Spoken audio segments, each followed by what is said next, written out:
हुआ कि नहीं, बहुत सारे पत्रकार ऐसे हैं जिनके पास वो अकेले सहारा थे और उन परिवारों को सहायता दी जानी चाहिए। और तब हम लोगों ने प्रदेश सरकार में उस समय एक निर्णय लिया था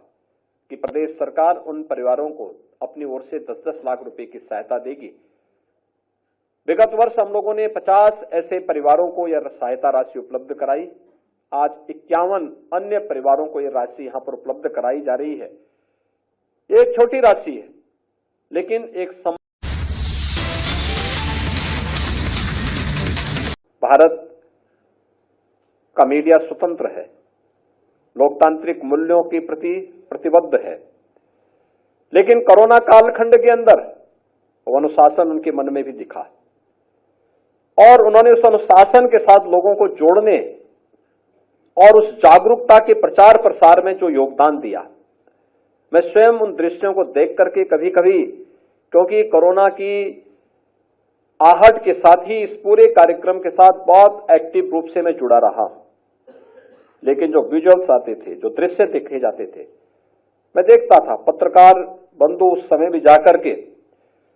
जब लॉकडाउन के बाद तमाम प्रवासी कामगार और श्रमिक आए, उनकी रिपोर्टिंग को करने,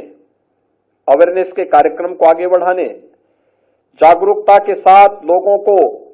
इस पूरे अभियान के साथ जोड़ने और साथ साथ शासन प्रशासन का ध्यान आकर्षित करने में भी एक बड़ी भूमिका का निर्वहन पत्रकार बंधु ने इस दौरान निर्विवाद रूप से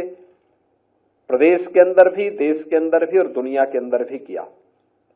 जहां अच्छा काम हुआ उसको उस रूप में व्यक्त करने का प्रयास किया, जहां पर लापरवाही थी शासन प्रशासन का ध्यान उधर भी आकर्षित किया। और इस दौरान जैसे मानव हानि, जनहानि हर जगह हो रही थी, उसी प्रकार से मीडिया जगत भी उससे अछूता नहीं रहा। हमारे प्रदेश के अंदर जो मान्यता प्राप्त हमारे पत्रकार बंधु थे, उनमें से 103 इस कोरोना महामारी की चपेट में आए।